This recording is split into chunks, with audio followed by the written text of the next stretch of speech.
Hello guys, কেমন আছো সবাই? আমার একটা নতুন ব্লগে তোমাদের সবাইকে স্বাগত। তো আজকের দিনটা ছিল মহালয়া, মানে ২রা অক্টোবর। আমি কিন্তু এই প্রথম লাইফে বলতে পারো একা একা এত দূর ট্রাভেল করলাম। অ্যাকচুয়ালি আমি বাড়ির থেকে যাচ্ছিলাম দুর্গাপুরে। আমার হাজব্যান্ডের যেহেতু ট্রান্সফার হয়ে গেছে, সেই জন্য আমরা যেখানে থাকতাম আসানসোল, সেখানে আর থাকাটা পসিবল হয়ে উঠছিল না, কারণ ওর যাতায়াতের খুব কষ্ট হচ্ছিল। সেই জন্য দুর্গাপুরে ও একটা রুম দেখেছিল, তো সেটাকেই আমি ফাইনাল করার জন্য আমাকে ও বললো তুই একবার দেখে নে, সেই কারণেই কিন্তু আমার আজকের যাওয়াটা। তো ভোরবেলা বাপি এসে আমাকে ট্রেনে তুলে দিয়েছিল, আমি ব্ল্যাক ডায়মন্ড ধরে যথারীতি ট্রেন থেকে এখানে নেমেও পড়েছি। এটা হচ্ছে দুর্গাপুর স্টেশন। আমার কিন্তু লাইফে এটাও ফার্স্ট দুর্গাপুরে আসা। আমি দুর্গাপুরের ওপর দিয়েই গেছি আসানসোল, কিন্তু দুর্গাপুরে কখনো নামিনি। তো এসেই দেখছি বর দাঁড়িয়ে রয়েছে, আর আমাকে এই যে দুর্গাপুর স্টেশন থেকে আনতে এসেছে। ও কিন্তু বাড়ির থেকেই এসেছিল, আর আমি যেহেতু মার কাছে ছিলাম সেই জন্য ও এসেছিল আসানসোল থেকে, আমি এসেছিলাম বাড়ির থেকে। তো স্টেশনে দেখা করার পর ও আমাকে বললে এখানে কিন্তু বাসে উঠতে হবে, তবে এখানকার কিন্তু বাসগুলো মিনি বাস। আর আমি যেহেতু বহুদিন মিনি বাসে উঠিনি, আর মিনি বাস কেন, আমি বাসে উঠাই এখন, আমি কবে যে লাস্ট উঠেছি আমার মনে নেই। তো আমি ভাবছিলাম আমার যেন না গা গুলায়, বমি পায়, এইসব কথাই আমি ভাবছিলাম। তো যাই হোক, এখানে পরপর বাসগুলো ছিল। তো আমার বর আমাকে সমানে বোঝাচ্ছিল বেনাচিতির বাসে উঠবি, দুর্গাপুর বেনাচিতি যখন একা একা যাতায়াত করবি, এইসব বোঝাতেই আছে। আর আমি তো ভিডিও করতেই ব্যস্ত ছিলাম। আর আমাকে বিস্কুটের একটা প্যাকেট কিনে দিয়েছিল, ওটাই খাচ্ছিলাম, যেহেতু ট্রেনে আমি কিন্তু কিচ্ছু খাইনি। তো এই যে বাসে করে ছেড়ে দিয়েছে, তো তোমরা দেখো জায়গাটা ভীষণই নোংরা ছিল।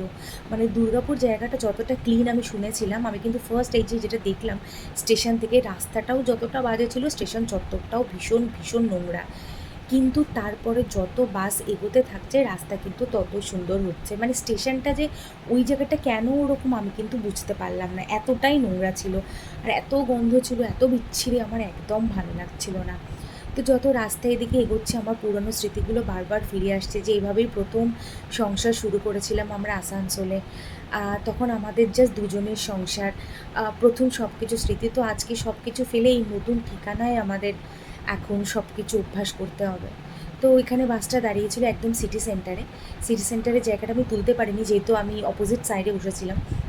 আর যেহেতু আজকে ছিল 2 অক্টোবর, গান্ধী বার্থডে, তো এখানে এই মোড়টার নাম আমার বর বললে এটা গান্ধী মোড়। এখানে অনেক বড় গান্ধীজির যে স্ট্যাচুটা রয়েছে, আর দেখো কত সুন্দর বেলুন দিয়ে এখানে সাজিয়েছে। আর এই মোড়টাতে এত ভিড় ছিল যে গাড়ি যেন এগোতেই চাইছে না, আমাদের বাসটা। আমরা তো বসে বসে ক্লান্ত হয়ে যাচ্ছি। অনেকক্ষণ পর আস্তে আস্তে, দেখতেই পাচ্ছ এত ভিড়ের জন্য বাসটা আস্তে আস্তে এগোতে রয়েছে। আমার তো আর ভালো লাগছিল না। পাক্কা 50 মিনিট লেগেছিল আমরা যেখানে বাড়ি ভাড়াটা দেখেছি আর কি, সেখান মোড়টা পর্যন্ত পৌঁছাতে। আর দেখো বর আমাকে সমানে রাস্তা বুঝিয়ে যাচ্ছে, কিন্তু যেই আমি ক্যামেরা ঘুরিয়েছি ও কিন্তু মুখটা ঘুরিয়ে দিল। ও একদম ক্যামেরা ফ্রেন্ডলি নয়, তবু আমার পাল্লায় পরে ইদানিং একটু বেটার হয়েছে। তো এখানে আমরা বেনাচিতি মার্কেটটায় ঢুকে গেছি। সমস্ত কিছু আছে, আমার বর তো বারবার বলছে এখানে কিন্তু তুই সব কিছু পাবি। পিটার ইংল্যান্ড আছে, প্যান্টালুন্স আছে, তারপরে প্রাপ্তি আছে, মানে সব কিছু সব কিছু, ট্রেন্ডস আছে, এইসব দেখাতে দেখাতে নিয়ে যাচ্ছিলো। তো আমি এই দোকানগুলো একটু একটু করে তুলছিলাম, আর আমি তো খুব এক্সাইটেড হচ্ছিলাম, আমি যে রোজ শপিং করতে আসবো এমন ভাব করছিলাম। অ্যাকচুয়ালি শপিং না করতে আসলে এইসব জায়গাগুলো ঘুরতেও বেশ ভালো লাগে। আমি ভাবছিলাম যে মেঘ একটু বড় হবে, তারপর ওকে নিয়ে আমি রোজ কিন্তু ঘুরতে আসবো এই জায়গাটাতে। এখন যেহেতু ও বড্ড ছোটো, তো এটাও একটা কারণ যে সারাদিন না, আজকের দিনটা সারাদিন আমি ওর সাথে কাটিয়েছিলাম অনেক দিন পরে। পার্টনারকেও খুব মিস করছিলাম, কিন্তু ঠিক আছে চলো, এটা তো একটা কাজের জন্যই এসেছি। তো যাই হোক, এই মোড়টাতে কিন্তু আমরা নেমে গেছি, অপোজিটই একটা ব্যাংক ছিল। আর এই যে লস্যির দোকানটা, আমার বর বললো যে এই দোকানে নাকি লস্যিটা সত্যিই ভালো করে। আর পাশে একটা পর্দা ছিল, আমি কিন্তু ওকে বলেছিলাম নতুন বাড়িতে ঢুকে সবার প্রথম তুমি কিন্তু আমাকে একটু পর্দা কিনে দেবে। ও খেলো না, ও তখন টাকা দিচ্ছিল, আর আমি এদিকে কিন্তু খাচ্ছিলাম। ওয়াও বলবো না, ঠিকঠাক ছিল লস্যিটা, ভালোই। তো আমরা ওই পাশের গলিটা দিয়ে এগিয়ে যাচ্ছিলাম। ও আমাকে বললো এতটা হেঁটে যেতে পারবি না, আমরা একটা টোটো করে নিই, কারণ এখান থেকেও নাকি প্রায় 10-15 মিনিট লাগবে আমাদের ওই রুম যে দেখেছি সেখান পর্যন্ত যেতে। তো আমরা অনেকক্ষণ দাঁড়িয়ে থাকার পর কিন্তু একটা টোটো পেয়েছিলাম। সেই টোটোটাকে বলার পর আমরা কিন্তু টোটোটাতে উঠে গেলাম। আর আমার বর কিন্তু সারা রাস্তা ধরে আমাকে কিন্তু রাস্তা বোঝাতে বোঝাতে আসছিল। আর আমি শুনেই যাচ্ছি শুনেই যাচ্ছি। ও শুধু ভাবছে আমি যেন এখানে একা একা কাল থেকেই ট্রাভেল করব, ওই জন্য আমাকে আজকেই সব রাস্তা চিনিয়ে দেবে। তো আমি এই যে আবার সেই পুরনো কথা মনে করতে করতে চললাম। এইভাবেই একদিন আসানসোলের বাড়িতে ঢুকেছিলাম, আর আজ একটা অন্য ঘর দেখতে যাচ্ছিলাম। মানুষের জীবনটা বড়ই অদ্ভুত, তাই না? আজ এখানে কাল ওখানে। তো ওর যদি ট্রান্সফারটা না হতো, আমি তো ভেবেইছিলাম। আর যেখানে ছিলাম সত্যি ওখানে এত ভালো পরিবেশ ছিল, মানুষগুলো এত কাছের ছিল, মানে ভীষণই কষ্ট হচ্ছিল সব ছেড়ে আসতে। তো এই যে দেখো আমাদের এই মোড়টা, ৩ মাথার একটা মোড় আছে। এখানটা আমার বর বলছিল যে এখানেই সমস্ত দোকান আছে, মিষ্টির দোকান, মাংসের দোকান, ও তো বোঝাতেই আছে। আর এই যে ব্লু কালারের বাড়িটা দেখতে পাচ্ছ, এটাই আমরা রেন্টে দেখেছি। তো এর সাথে লাগোয়া ৩টে দোকান আছে। আর এই যে বরের বন্ধু দাঁড়িয়ে আছে, উনিই আমাদের সমস্ত ব্যবস্থা করে দিয়েছিল। ওনার যেহেতু এখানে বাড়ি, উনিই দেখিয়ে দিয়েছিল, আর অনেক সাহায্য করেছে দাদাটা আমাদের। রাদার করছেন, এখনও করছে। তো এই দাদাটাও ছিল ওর সাথে। তো উনি ফোন করছিলেন বাড়ির মালিককে যে কখন আসবে। আমরা কিন্তু অনেকক্ষণ পৌঁছে গেছি আগে, বাড়ির মালিক কিন্তু তখন এসে পৌঁছায়নি। তো ফোন টোন করার পর উনি কিন্তু এই যে আসলেন, এসে দরজাটা খুলছিল। আর আমি একটু এদিক ওদিক ভিডিও করছিলাম, একটু দেখছিলাম। তো এই যে আমি ঘরে ঢুকছিলাম, তো আমি যখন প্রথম পা দিচ্ছিলাম, আমি যেন ভাবছিলাম গৃহপ্রবেশ হচ্ছে। তো আমি কিন্তু এইভাবে ভিডিওটা করছিলাম। আর আমার বর আমাকে দেখাতে ব্যস্ত ছিল যে দেখ রুমগুলো কেমন কী। তো দুটো রুম আছে, একটা কিচেন আছে। এই যে রুমগুলো, দেওয়ালগুলো কিন্তু বেশ পুট্টি করা, আর এখানে একটু উঁচু সিঁড়ি দিয়ে করা রয়েছে। আমি ভাবছিলাম এখানে আমি ঠাকুর পাতবো। তো এই যে দেখো কালারগুলোও বেশ সুন্দর আমার, আর বেশ পছন্দই হয়েছে। আর পাশে এই যে আরেকটা রুম, এই রুমটাও বেশ ভালো। তবে এই রুমটার সাথে আরেকটা কিন্তু এক্সট্রা একটা ইমার্জেন্সি ডোর আছে। এই যে এই দরজাটা যে রয়েছে, এই দরজাটার বাইরের এই যে ডান দিকটা, এখানে বড় বছরে একটা স্কুটি আমরা ভবিষ্যতে যদি কিনি, এখানে আমরা রাখবো। আর এইখানের এই প্যাসেজটা কিন্তু আমার ভালো লাগেনি। মানে এতটা জায়গা কিন্তু এতটাই সরু যে আমরা যেতেও পারবো না, কোনো কাজেও লাগবে না, কিন্তু অতটা জায়গা পড়ে থাকবে। আর এটা হচ্ছে কিচেন। দুটো বেডরুমের থেকেও কিচেনটা বড়। আমি তো রান্নাবান্নায় প্রচণ্ড এক্সপার্ট, জানো তো। তো আমার বর খালি বলছে, তোর কি এত বড় রান্নাঘর আদতেও কোনো কাজে লাগবে? সত্যি কথা বলতে আমি রান্নাবান্না কিছু পারি না, আর আমারও তো ইন্টারেস্টও নেই। তো যাই হোক, রান্নাঘর থেকে বেরিয়ে এই যে সিঁড়ি উঠে যাচ্ছে ছাদে, আর তার পাশে এই যে দেখো একটা বেসিন আছে, আর তার পাশে কিন্তু বাথরুম। কোথাও গেলে আমি সবার আগে যেই জিনিসটা দেখি সেটা হচ্ছে বাথরুম। না, বাথরুমটা কিন্তু বেশ সুন্দর, আমার কিন্তু খুব পছন্দ হয়েছে। এটা নিয়ে আমি টেনশনে ছিলাম, আর বড় আমাকে বারবার বলছিল তুই বেডরুমের আগে বাথরুমটা দেখে আয়। তো এই দেখো সিঁড়ি উঠে গেছে, আর এই যে বাথরুমের পাশে একটা তাক করা রয়েছে। আর আমাদের আরেকটা গেটের বাইরে না, এখানে একটা ফ্লেক্সের কাজ হয়। তো এইটা আমাদের নয়, এটাও আরেকজনরা রেন্টে জাস্ট নিয়ে রেখেছে, ওরা যখন কাজ করে এখানে এসে কাজ করে যায়। তো সেটাও আমি একটু দেখছিলাম। আর এই যে সিঁড়ি দিয়ে আমি একটু উঠে যাচ্ছিলাম ছাদে। ছাদটাও তো অবশ্যই দেখতে হবে, যেহেতুতে একতলা বাড়ি, সেটা পুরোটা ছাদটাই আমাদের। এটা একটা খুবই পজিটিভ। আর আমার ওই 3-4টে ফ্যামিলি, 10টা ফ্যামিলি এরকম থাকবে একদম পছন্দ না। আমি যেখানে আগে থাকতাম সেখানেও বেশ সেপারেট ছিল, তবে ওই 2 ফ্যামিলি আমরা সত্যি পুরো নিজের মতন হয়ে গেছিলো। আর এখানে তো আমি একা, তো একাই, ওপরেও কেউ নেই, নিচেও কেউ নেই। তো এই পুরো ছাদটা দেখো অনেকটা বড়। আমি এটাই ভাবছিলাম যে মেঘ এখানে খেলা করতে পারবে, কিন্তু এখানে তো আর দুপুরবেলা সকালবেলা আনতে পারবো না, আনলে হয়তো বিকালে বা সন্ধেবেলার দিকে। অনেকটা বড় ছাদ। তো আমি শুধু এটা ভাবছিলাম যে মেঘ যখন আরও ছোটো ছিল, যখন ওর অনেক জামা কাপড় কাঁথা কাচতে হতো, এটা পেলে বেশ ভালো হতো। তো বর আমাকে বললো আর লেট করিস না, বেরিয়ে পড়ি, অনেকটা যেতে হবে। তো বেরিয়ে পড়ার পর বরের ওই ফ্রেন্ডটা আমাদেরকে কিন্তু তার বাইকে করে উঠি ওই মেন রাস্তাটায় নেমে গেছিলো, যেটা আমরা আসার সময় টোটো করে এসেছিলাম। তো যেতে যেতেও বর আমাকে দেখাচ্ছিলো। তো দেখো আমরা এই মোড়টাতে চলে এসেছি, যেখানে আমি যাওয়ার সময় লাস্সি খেয়েছিলাম। তো বর বললো চা খাবি? তো আমি কিন্তু আমরা 3জনে চা নিয়ে নিয়েছিলাম। বিশ্বাস করো লস্যিটা যতটা না ভালো লেগেছে, চাটা কিন্তু আমার চরম লেগেছে। তো যাই হোক, এখানে সমস্ত দোকান টোকান বর আমাকে আবার যথারীতি বোঝাতে বসেছে। আমাদের সব দেখছিলাম, বর বলছে এখানে সেনকো আছে, পিসি আছে। তো আমি বললাম আমি ম্যাক্সে কোনো দিনে যাইনি, আমাকে ম্যাক্সে নিয়েছিল। তো ওই দাদাটা আমাদেরকে কিন্তু ম্যাক্সের একদম সামনে নামিয়েছিল। তো ওই দাদাটাকেও আমি থ্যাংক ইউ বলতে চাই, সত্যি অনেক হেল্প করছে, আবার করছেও। তো ম্যাক্সে আমি এই যে ঢুকছি, আমার বর বলছে কিছু কি কিনবি? আমি বললাম না কিনলেও আমি কিন্তু আগে একবার দেখবো। আর আগে না নিজের জামা কাপড় কিনে আলমারি ভরাতাম, আর এখন শুধু মেঘের জন্য আমি তো গিয়ে নিজের জন্য একটু ওদিক দেখেই বললাম যে বেবিদের কাউন্টার কোথায় আছে। তো ওরা বললো ওপরে আছে। তো আমরা কিন্তু সাথে সাথে চলে গেছিলাম। আর আমার বর কিন্তু এদিক ওদিক ঘুরছিল। বর কিন্তু এটাও বলছিল যে তোর যদি কিছু পছন্দ হয় তাহলে কিন্তু নিতে পারিস। কিন্তু আমিও ভাবলাম যে ঠিক আছে চলো, একটা মাত্রই বর, তারও সামনে এত খরচা, এই শিফটিং, ঘর ভাড়া। তো আমি বললাম ঠিক আছে চলো, এবারের মতন তোমাকে কিন্তু ছাড় দিলাম আমি। কিন্তু যেহেতু এসেছি মেঘের জন্য তো কিছু একটা নিতেই হবে। আমি কিন্তু ম্যাক্সে এর আগে ওদের স্টোরে কোনোদিনও ঢুকিনি। অনলাইন থেকে অনেকবারই অনেক কিছু কিনেছি আমার জন্য, মেঘের জন্য, কিন্তু স্টোরে কখনো আসিনি। তো এই দেখো এখানে কিন্তু গার্লস কালেকশন ছিল, বেবি গার্লস। আর আমি যখনই মেয়েদেরই জামা কাপড়গুলো দেখি আমার একটু স্যাড স্যাড ফিল হয় যে কত কিউট কিউট জামা। ছেলেদের তো বলো সেই তুলনায় কিছুই নেই। তো যাই হোক আমি ফুল হাতে শার্টগুলো, টি শার্টগুলো, তারপরে তোমার সোয়েট শার্টগুলো দেখছিলাম। দেখতে দেখতে আর অ্যাকচুয়ালি আমি ওর জন্য এত কিনেছি যে কী কিনবো আমি আর বুঝতে পারছিলাম না। তারপরে এই ব্লু ডোনাল্ড একটা পছন্দ হয়েছিল, সেটা নিয়েছিলাম। আর এই ব্যাগটাও আমার কিন্তু বেশ পছন্দ হয়েছিল, কিন্তু না আমি কিন্তু নিইনি, নিজের জন্য কিছুই নিইনি, শুধু মেঘের জন্য ওই ব্লু কালারের টি শার্টটাই নিয়েছিলাম। ওরা বলছিল আর কিছু নেওয়ার জন্য, তো আমরা বললাম যে না, আমরা তো দুদিন পর এখানেই থাকতে আসবো, তো এখানেই আসবো। তো এটা কিন্তু একটা মল ছিল, নিচের তলার ছিল কিন্তু ম্যাক্সের শোরুমটা, আর ওপরে ছিল কিন্তু একটা মুভি থিয়েটার। তো বর বললো আমরা কিন্তু যখন আসবো মুভি দেখতে এখানেই আসবো। আমি বললাম ওকে। তো তারপরে আমরা বেরিয়ে কিন্তু বাসে উঠে পড়েছিলাম, আর বাসের একদম সামনেই আমরা বসেছি। যেই জায়গাটা বসতে আমার একদম ভালো লাগে না, কিন্তু বর বেশ পছন্দ করে, বলে এত বড় কাঁচ দিয়ে বাইরেটা পুরো দেখা যায়, কিন্তু বিশ্বাস করো আমার একটা কেমন স্মেল লাগে, আর আমার যেন একটু ভয় ভয় করে, আমার একদম ভালো লাগে না।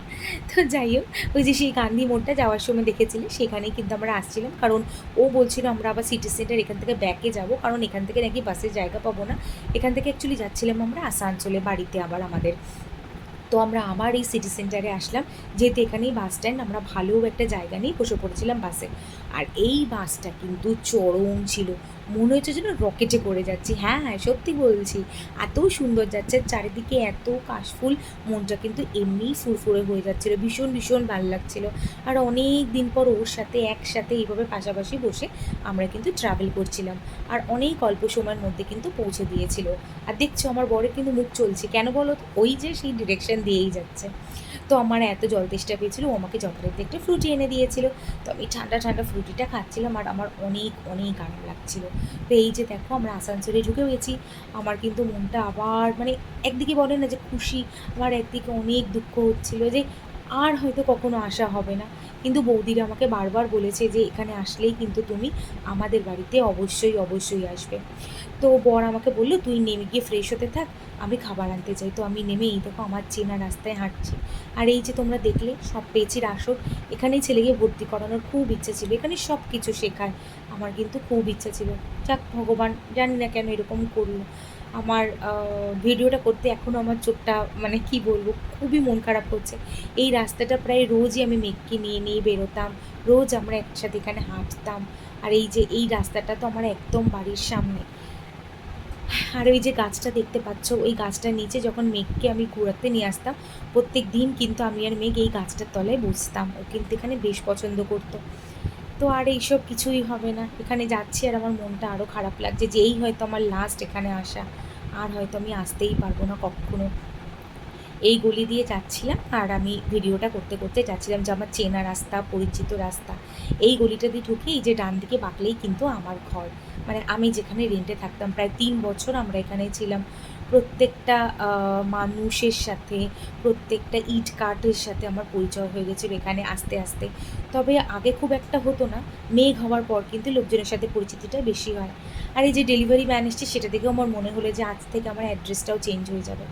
আর ওই যে দেখো ব্লু কালারের দরজাটা, এই যে এইটাই হচ্ছে আমার বাড়ি, আর ওই যে উপরে আমার ব্যালকনি। এই আমি দরজাটা করে ভেতরে ঢুকলাম। তো যাই হোক বড় চলে এসছে একসাথেই, বৌদির সাথেও দেখা করে এসেছিলাম, কিন্তু ভিডিওটা আমি নিইনি। তো ঘরের অবস্থা এখন খুবই খারাপ, বর আমাকে বলছে আমি কিন্তু মশারিটাও তুলিনি, তুই কিন্তু দেখে চিৎকার চেঁচামেচি করবি না। তো আমি দেখো আমি নেই কদিনের জন্য, আর ঘরটার কী অবস্থা করে রেখেছে। তারপরে আমি বললাম ঠিক ঠিক আছে চলো, আর তো ভেবে লাভ নেই। তো এই হচ্ছে সেই ব্যালকনি যেখানে আমার আর মেঘের দিনের বেশিরভাগ সময়টাই কাটতো। এই ব্যালকনির চারপাশের মানুষগুলোর সাথেও এত কথা। আর এই যে ব্যালকনিতে দাঁড়িয়েছে আর ওইদিকে দেখা একটা গরু, এইসব দেখে আমার মেঘের কথা খুব মনে পড়ছিল, এক ছুট্টে সে আসতো দেখার জন্য। তো বড়গুলো তাড়াতাড়ি ফ্রেশ হয়ে নিয়ে আমাকে খেতে দিই, খিদে পেয়েছে আমরা খেতে বসি। তো এই যে ও বিরিয়ানি এনেছিলো, আমরা সব খেয়ে নিলাম। আর রুমটা আমি আরেকবার শেয়ার করলাম, এটা হচ্ছে আমার খুব পছন্দের একটা ওয়াল আমার বাড়িতে। তো অবস্থাটা এখন খুবই খারাপ, কারণ সব আস্তে আস্তে করে খোলা হচ্ছে। তো এই যে আমার আলমারিটা, বড় বলে তুই আজকে কিছু না পারলে তোর আলমারিটা গুছা। তো এই বাপি এই বড় বড় বস্তাগুলো পাঠিয়েছিল, অনেক বড় বস্তা, আমার এক কাকু দিয়েছে বড় বড় বস্তা। তো আমি আলমারির থেকে সব নিয়ে নিয়ে এই বস্তার মধ্যে ভরছিলাম। 3খানা বস্তা কিন্তু বলতে নিয়ে আমার জামা কাপড়েই ভরে গেছে, এত কম জামা কাপড়, বুঝতে পারছো তো। আর ঘরের অবস্থা দেখো, আমি তো বিশ্বাসই করতে পারছি না কি এটা আমার সেই পছন্দের বেডরুম, যার অবস্থাটা এই। তো আমাদের এখানেও দুটো রুম ছিল, তবে এখানকার রুমগুলো এত বড় ছিল, সেই তুলনায় ওখানে কিন্তু খুবই ছোট ছোট রুম। তো সব কিছু প্যাকিং ট্যাকিং করার পর একটু রেস্ট নিতে পারিনি, বর কিন্তু আমাকে উঠিয়ে দিল যে চল তাড়াতাড়ি রেডি হয়ে বেরিয়ে পড়ি। তো বেরিয়ে আমরা বাসে যথারীতি উঠেও গেছি। আর এই যে মাঠটা এইমাত্র দেখলে, সেখানেই কিন্তু আমার ছেলের ফটোশ্যুটটা করেছিলাম, ওর বার্থডে ছিল 18 মাসে, সেখানে অপু দুর্গা। তো এই যে দেখো বাসে উঠে পড়েছি, আমার মুখ চোখ দেখে বুঝতেই পারছো, ক্লান্তর সাথে সাথে মন খারাপও। আর এই যে আসানসোল স্টেশনে ঢুকছি, আমি আমার বরকে বলছি আদতেও কি আমরা আর এখানে আসতে পারবো? তো ও বলছে কেন আসতে পারবো না, আমরা নিশ্চয়ই আসবো এখানে ঘুরতে। তো দেখো ঘড়িতে কিন্তু প্রায় 5টা বাজতে যাচ্ছে, আর আমার ট্রেন কিন্তু ছিল 5টা 40-এ। বর বারবার বলছিল, আমি বললাম না, তোমাকে একদম যেতে হবে না, আসতে পেরেছি, যেতেও পারবো, তোমার আবার কালকে ভোরবেলা অফিস, তুমি এখান থেকেই চলে যাও। আবার বাড়ির থেকে বেরোতে গেলে অনেকটা ট্রাভেল হয়ে যাবে, তো হ্যান ত্যান এইসব করে ও কোনো রকমে রাজি হয়েছে। তো ওইখানে টিকিট কাটতে গেছে, ওই যে দেখো গ্রিন কালারের টি শার্ট পরে ও দাঁড়িয়ে রয়েছে। আর আমি কিন্তু দেখো তোমাদের দেখাচ্ছি যে আজকে ছুটির দিন, কিন্তু কত ভিড় স্টেশনে, অনেক লোক ছিল। আমি তো ভাবছিলাম, যেহেতু আমার রিজার্ভেশন করা ছিল না, হঠাৎই ঠিক হয়েছে, জায়গা পাবো কি না। তো ও আমাকে টিকিট কেটে হাতে দিয়ে দিল। দিয়ে আমরা কিন্তু গুটি গুটি পায়ে স্টেশনের দিকে এগোতে থাকলাম। ও বললো যে সিঁড়ি দিয়ে আর উঠতে হবে না, এসকেলেটারে চল। তো আমরা এখানে উঠে পড়েছি। আমার কিন্তু এখানে উঠতে বেশ ভালো লাগে। তো যাই হোক, আমরা কিন্তু স্টেশনের পথে এগিয়ে পড়েছি। আমি শুধু বললাম তুমি আমাকে ট্রেনে তুলে দিয়ে এসো, কারণ আমি না বিশ্বাস করো এখনও পর্যন্ত আসানসোল স্টেশনটা কোন দিকে ঠিক যাবো বুঝতে পারি না। তো প্রতিবারের মতন আমার হাত ধরেও নিয়ে যাচ্ছিল, যে জিনিসটা আমার খুব ভালো লাগে, সেটা বিয়ের অনেক আগের থেকেই। তো এই যে আসানসোল স্টেশনটা, আমরা কিন্তু এই ওভারব্রিজ দিয়ে এখান দিয়ে যাচ্ছি। যেতে যেতে আমার বর বলছে এদিক না ওদিক। আমি বোঝার চেষ্টা করছিলাম যে একা একা তো আমি এতদিনও পারলাম না, আর বুঝে লাভ নেই, হয়তো এটাই আমার এখান থেকে শেষ যাওয়া। তো আস্তে না আস্তে ও কিন্তু আমার ফেভারিট ফানটা আর একটা চিপসের প্যাকেট দিয়ে দিয়েছে, যেহেতু এত দূরের রাস্তা, আমি যাতে মাঝ রাস্তায় খেতে পারি। আর ফানটা কিন্তু আমার খুব ফেভারিট। তো এই যে ট্রেনের অ্যানাউন্সমেন্ট হয়ে গেছে। আর দেখো এই যে হলুদ আলোটা জ্বালিয়েছে, ক্যামেরা হয়তো বোঝা যাচ্ছে না, আমার কিন্তু খুব ভাল লাগছিল এই আলোটা। তো আমি এখানে বসে বসে একটু কিছু রিলস আর ফটোও তুলছিলাম, আর আমার বর খুব বিরক্ত হচ্ছিলো। তো যাই হোক, এই যে আমাদের ট্রেন ঢুকে গেছে। আর আমার এত কান্না পাচ্ছিলো, সে বিয়ের আগে হতো যখন ও আমাকে ছেড়ে এরমভাবে ট্রেনে উঠতো আর আমি দাঁড়িয়ে থাকতাম। আর আজ কিন্তু উল্টো, 3 বছরে কখনো কিন্তু এই দিনটা আসেনি যে আমরা একে অপরকে ছেড়ে আসবো। তো যাই হোক, এইভাবে ট্রেনটা ছাড়ার পর হঠাৎ দেখি পাশের সিটে উনি এই সিরিয়ালটা দেখছেন, যেটা স্টার জলসায় হচ্ছে আনন্দী বলে। আমার ভাই, মানে আমার নিজের পিসিমণির ছেলে ওখানে অ্যাক্টিং করছে, আনন্দীর ভাই হয়েছে। উনি দেখছেন দেখে আমিও কিন্তু খুব এক্সাইটেড হয়ে গেলাম যে ওয়াও, উনিও দেখছেন। তোমরা কিন্তু সবাই দেখো এই সিরিয়ালটা, আনন্দী। হ্যাঁ, আনন্দীর যে দাদা হয়েছে সাহেব, উনি, হ্যাঁ, আকাশ নাম হয়েছে, ওটা কিন্তু আমার ভাই হয়। তো যাই হোক, আমি কিন্তু এই শেয়ারাপল্লিতে দেখো নেমে পড়েছি। আমার হাতে বড় দুটো লাগেজ ছিল বলে আমি ভিডিও নিতে পারিনি। তো ট্রেনে উঠে পড়েছিলাম। একা একা আসছি দেখে বাপি হাজারবার করে ফোন করছে, আমার বর ফোন করছে। তো সাথে সাথে ট্রেনেও পেয়ে গেছিলাম, নিয়ে আমি আমার স্টেশনে নেমে পড়েছি। দিয়ে রেল লাইনটা ক্রস করতেই ওই যে দেখো দূরে যথারীতি বাপি এসে গেছে। বাপি তো টেনশনে পড়ে গেছিলো, এই প্রথম মেয়ে, যেন সেই ছোট্ট মেয়ে একা একা যাতায়াত করেছে। তো এসেই আমি আগে বাপির কাছে ব্যাগটা দিয়ে দিলাম। মেঘের কথা জিজ্ঞাসা করতেই বাপি বলে ও বিন্দাস আছে। আর সত্যি কথা বলতে, ওর দাদাইকে আর তিম্মাকে পেলে ও কিন্তু কাউকেই চায় না, ও ওদের সাথে খুব ভালো থাকে। আর আমি ভাবছি কখন গিয়ে একটু মুখখানা দেখবো। আর এই যে দেখো বাড়ির গেটে, তো আমার এত এক্সাইটেড লাগছিলো যে আমি ওকে দেখবো সারাদিনের মতন একা। আর দেখো আমাকে দেখেই ঘরের মধ্যে ছুটতে পালিয়ে গেল। তো আমি ওকে ডেকেই যাচ্ছি বাবা বাবা বলে, কিন্তু ও কিন্তু সাড়াই দিচ্ছিল না, শুধু হেসে যাচ্ছিলো, কিন্তু খাওয়া স্টার্ট করে দিয়েছিল। আর দেখো কত খুশি হয়েছে আমায় দেখে, সারাদিন দেখেনি তো, জন্মের পর থেকে হয়তো এই প্রথম যে আমি সারাদিন ওকে ছেড়ে চলে গেছিলাম। তো যাই হোক, খাওয়া দাওয়া করে ও কিন্তু ঘুমিয়েও পড়েছিল, আর আমি এদিকে ফ্রেশ হয়ে নিয়েছিলাম। মুখ দেখেই বুঝতে পারছো মন খারাপ, সাথে টায়ার্ডও। সেই সকাল 5টায় উঠেছি, আর এখন রাত্রির প্রায় 11টা। Thank you guys, good night.